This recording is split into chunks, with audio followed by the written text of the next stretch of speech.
para todo mundo.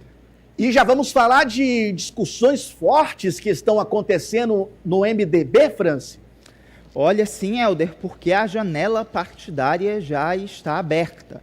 E com isso, detentores de mandato de deputado estadual, deputado federal, podem mudar de sigla sem serem penalizados, já avisando a configuração das eleições de 2026.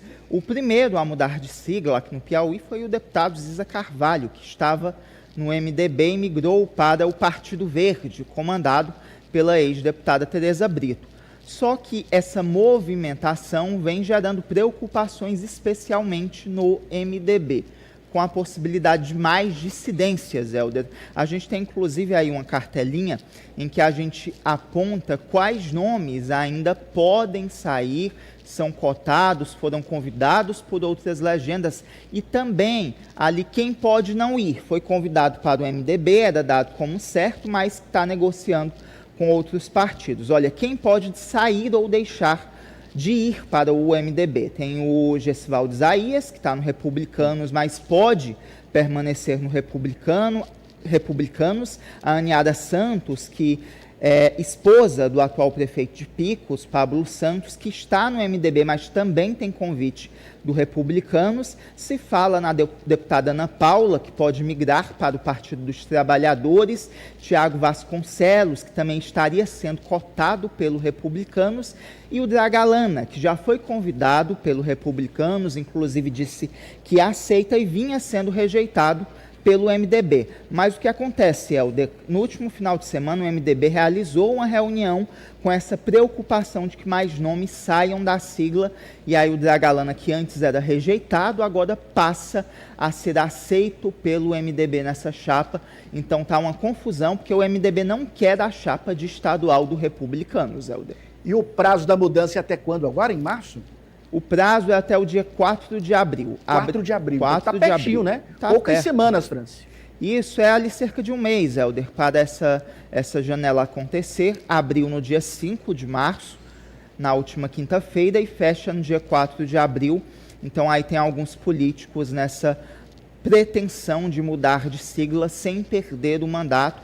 E além desses nomes que eu citei, se fala da possibilidade do Dogin Félix também deixar o Progressistas e migrar para um partido da base governista. A gente, claro, vai acompanhar todas essas movimentações. Não tem aquela janela do futebol ali depois da temporada? Na política é igual. Ali antes da eleição tem essa janela partidária para a gente acompanhar as movimentações. Eles vão fazendo os cálculos para saber se vale a pena. E aí, será se eu vou precisar de menos votos se eu mudar aqui de partido na possibilidade da eleição? Eles vão fazendo esses cálculos matemáticos para ver se vale a pena ou se não vale a pena, Franci.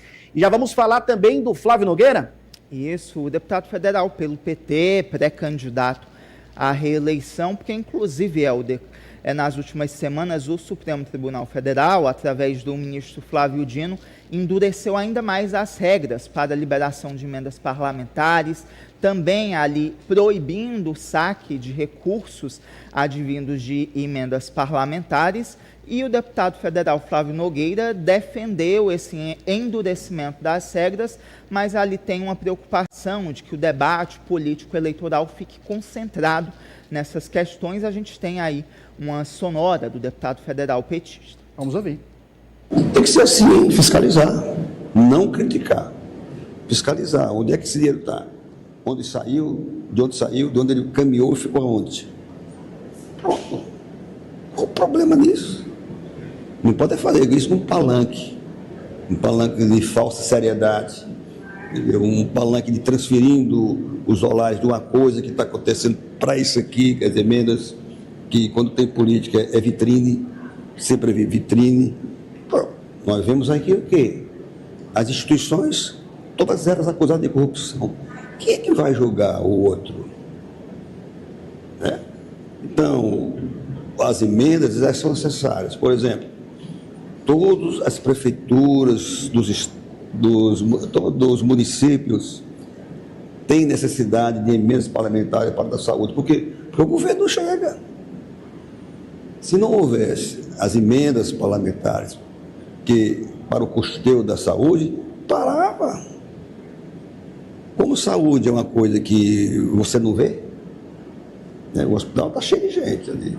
Aquilo é custo, tem custo, aquilo é caro. Por exemplo, para você manter um município, você botando uma emenda de 5 bilhões de reais, juntando toda a bancada, é pouco. Aí você faz um asfalto aí com 1 milhão, não. Sua avaliação, Francis.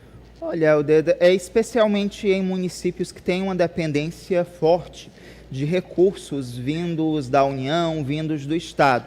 E aqui no Piauí há municípios em que a dependência desses recursos externos é acima de 70%. Então as emendas são sim essenciais, no entanto há necessidade dessa rastreabilidade, da transparência, algo que vem sendo corrigido pela atuação do ministro Flávio Dino, mas que elas são essenciais, isso ninguém tem dúvida alguma, especialmente em municípios que são dependentes desses recursos. Afinal de contas, é dinheiro público. Se é dinheiro público, nós como brasileiros, precisamos saber onde é que esse dinheiro está sendo devidamente aplicado. E agora já vamos falar de um crime. Uma vereadora denunciou ter sido vítima de importunação sexual, Franci. Isso mesmo, Helder. Infelizmente, essa denúncia veio ontem, Dia da Mulher, em que as mulheres ali lutam por seus direitos, lutam por respeito na sociedade. A vereadora de Recife, a Andresa Romero, ela denunciou que foi vítima de importunação sexual em um parque aquático no estado do Ceará. Ela relata como aconteceu esse caso, ela que inclusive já abriu ali um boletim de ocorrência e fez um alerta, porque ela como política, como parlamentar, inclusive imaginava que a postura dela no momento seria diferente, mas muitas mulheres ali ficam traumatizadas e atônitas com essa situação. Foi o caso da vereadora, a gente tem aí a sonora, o vídeo dela. Na fila do Aquashow com minha filha de 3 anos, um monitor chamado Juan. Ele subiu a escadaria e ao passar por mim, passou a mão de uma bunda a outra. Sim, foi de uma bunda a outra. De propósito. A escada é muito larga, então não cabe qualquer acidente. Quando eu desci e fui contar a babá dos meus filhos, eu olhei pra cima e eu tinha certeza. Ele tava lá olhando, eu tinha certeza que não foi por acaso. Ele ficou acompanhando a minha reação naquela hora, acredita? Então ele sabia exatamente o que ele tinha feito. Então eu percebi que naquela hora não foi acidente. Eu sempre imaginei que se eu passasse por uma situação como essa, eu ia reagir na mesma hora, eu ia gritar, eu ia fazer escândalo, mas não foi bem assim, não foi assim que aconteceu. Eu travei, eu fiquei em choque, fiquei muito nojo da situação, eu abaixei a blusa, que eu fiquei com muita vergonha do meu corpo, da situação que aconteceu. Então a única reação que eu tive foi, eu ir atrás do celular e mandei mensagem para uma amiga minha às 15h46, contando exatamente o que tinha acontecido. Tem um erro. E depois disso, eu continuei no parque, eu continuei sorrindo para os meus filhos, eu continuei fingindo que nada aconteceu. Minha filha de 3 anos pediu para voltar pro brinquedo e eu voltei com medo, com muito nojo, mas eu voltei porque ela não tem culpa. Eu passei a tarde inteira carregando aquilo sozinha. Então, relato da vereadora, no caso, então, uma agressão cometida por um funcionário do estabelecimento, França. Isso, inclusive o parque aquático, Helder, divulgou uma nota dizendo que o funcionário já foi afastado das suas funções, que as medidas cabíveis já foram adotadas e que o parque está aberto às autoridades, inclusive para fornecer imagens, informações, e que todos os funcionários passam por um treinamento. Então, está aberto aí às autoridades para analisar o que de fato aconteceu, mas é um relato realmente impressionante, Helder, e a gente lembra que o crime de importunação sexual no nosso país, ali prevê uma pena de 1 a 5 anos de reclusão, e é preciso cada vez mais que as mulheres venham realmente a público denunciar essas barbaridades, Helder. E neste final de semana nós tivemos a visita da Marina Silva, ministra, aqui no Piauí. Ela falou sobre vários pontos. Agora há pouco nós mostramos uma visita que ela fez na sede do IBAMA, aqui no estado do Piauí, mas também questionaram ela sobre política, Franci. Isso, Helder, porque a eleição, talvez a eleição mais importante nesse pleito é a eleição de Senado. e a Marina Silva ela é cotada para concorrer como candidata ao Senado pelo estado de São Paulo. Então essas movimentações estão acontecendo e a Marina Silva ela falou sobre essa possibilidade, a possibilidade de concorrer ao Senado para que a esquerda, centro-esquerda, consiga pelo menos uma das cadeiras lá no estado de São Paulo, Helder. Vamos acompanhar.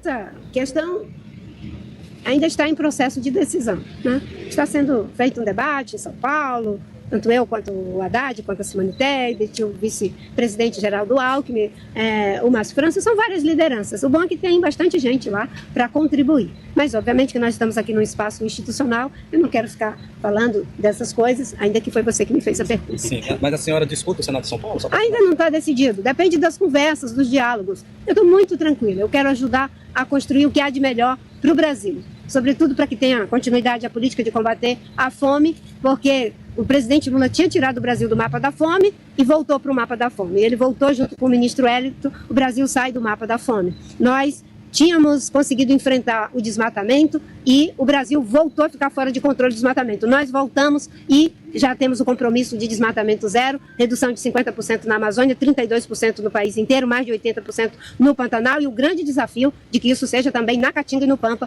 que são os biomas que ainda não conseguimos empurrar para baixo a curva. Aqui tem uma tendência de alta de 9%. É preciso uma ação de município, governo federal e do estado para que o desmatamento possa cair aqui também, no Maranhão, nos estados que estão, digamos assim, numa situação complexa em relação a essa agenda. Então, o presidente Lula tem um compromisso com a agenda ambiental, com a agenda social e do desenvolvimento. É um tripé. Nós queremos ser socialmente justos, economicamente prósperos, mas ambientalmente sustentáveis.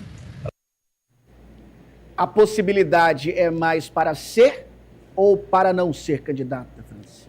Olha, eu acredito que o grupo político vai priorizar ali uma candidatura da Simone Tebet, ou também se fala do Guilherme Boulos. Eu colocaria a Marina ali como uma terceira possibilidade nesse grupo político, mas é um desafio grande, porque ali a direita tem candidaturas fortes, pré-candidaturas fortes, como o do Guilherme Derrite, secretário de Segurança de São Paulo. Então é um grande desafio, porque a família Bolsonaro também pretende lançar o nome para o Senado lá em São Paulo, então eles pretendem fazer uma dobradinha. Vai ser ali difícil para a esquerda, mas Marina é uma das possibilidades, porém acredito que Simone Tebet é o nome mais forte nesse momento, Helder. Perfeito. França Teixeira, obrigado pela participação. Até amanhã. Obrigado, Helder. Até amanhã. 8 horas.